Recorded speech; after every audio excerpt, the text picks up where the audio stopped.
Good afternoon, America and the rest of the world. Xander J. Hobson here, stand-up comedian, entertainer, director and producer of boxing documentaries, and internet troll to those who need internet trolling. This here is another episode of The Devil's Advocate, brought to you by the Brilliant Artist Movement. Folks, we're trying to grow the platform, so please subscribe, like this video, hate this video, share it. Leave a comment in the comment section. It could be something nice or it could be something nasty. But just know, if you get cute with me in my comment section, I'm gonna be all over your ass. Yo! Knock it the fuck off! I am the troll's troll, so know that. So anyway, I was watching YouTube the other day and I seen a very interesting exchange between Kwame Brown and Hassan Campbell. Kwame Brown is tearing up the internet and he's setting it ablaze. And Hassan Campbell accused Kwame Brown of being an opportunistic poverty peddler. This is how Hassan Campbell described Kwame Brown and Colin Kaepernick and all of these other Johnny-come-lately athletes who decided that they want to be a part of the black struggle. Now, these are not my words. These are Hassan Campbell's words. Hassan Campbell referred to Kwame Brown as an infiltrator or an agent, someone who has been sent into the YouTube airways to distract everyone from the real message that is being delivered. Now, personally, I don't know how Hassan Campbell derived at this conclusion. But Hassan Campbell is one of these fellows who is under the impression that anyone who has achieved any level of success has compromised themselves in some way, shape, or form. And a lot of guys feel this way. For whatever reason, they equate success with selling out in some way, shape, or form. And Kwame Brown set the record straight. He gave accounts of his past, how at one time in his life he had to struggle. At the end of the day, Kwame Brown told Hassan Campbell that it all boils down to the choices that one makes. Kwame Brown saying to Hassan Campbell, you done whatever it is that you did to land yourself in jail, and I made different decisions, and the decisions that I made landed me in the NBA. On a number of occasions, Kwame Brown replayed Hassan Campbell's videos so that he could get a good dose of himself. And it was evident that Hassan Campbell was embarrassed when he heard himself trying to minimize the accomplishments of someone like Kwame Brown, an NBA player who looked up to people like Michael Jordan, as though looking up to someone like Michael Jordan was a bad thing. Then to hear himself somewhat glorified being in jail and looking up to drug dealers, it was an embarrassing moment for Hassan Campbell. And at some point, Kwame Brown pointed out how you have a lot of rappers who have bought into the play along to get along game, and they are governed and managed by these white folks who insist that they perpetuate the dysfunction in the neighborhood.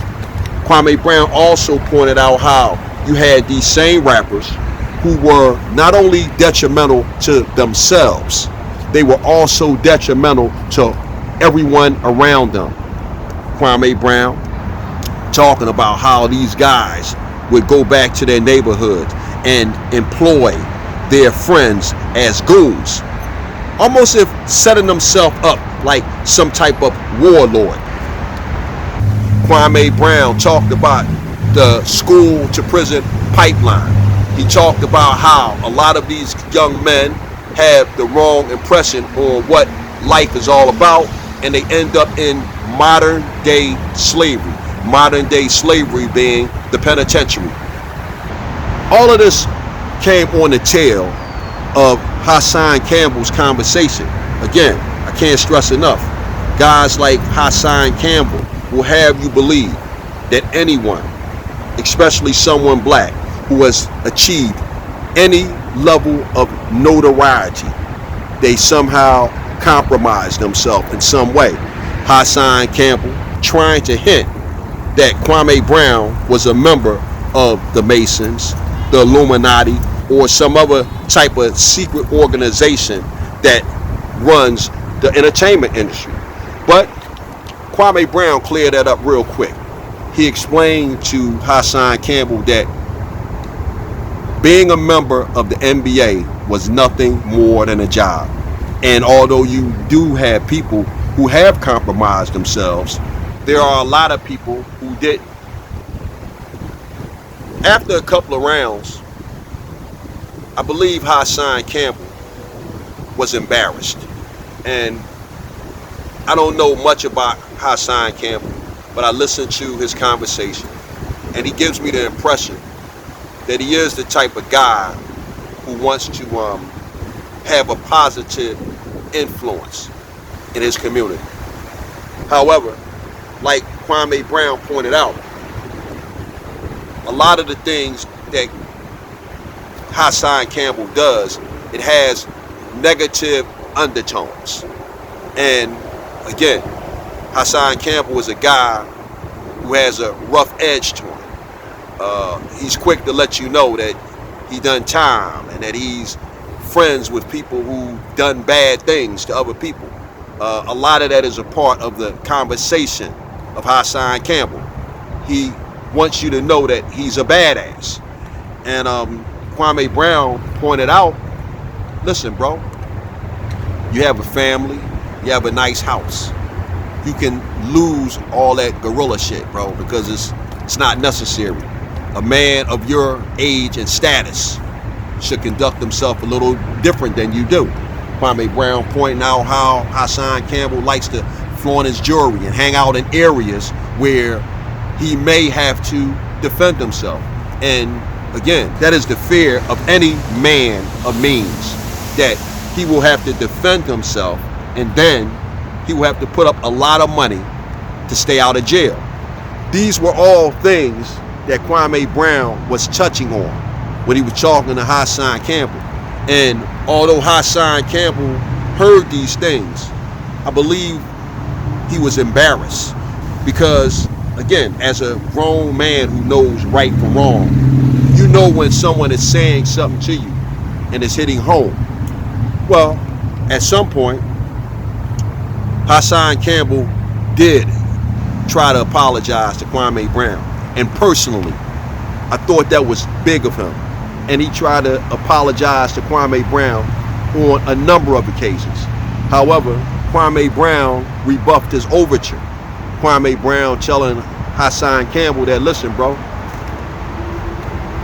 you talk bad about me for nothing. And I've done nothing but perpetuate a good message since I've been on YouTube. And again, I don't accept your apology because, again, it's similar to if you killed my brother, okay, just because you apologize, that's not going to bring my brother back.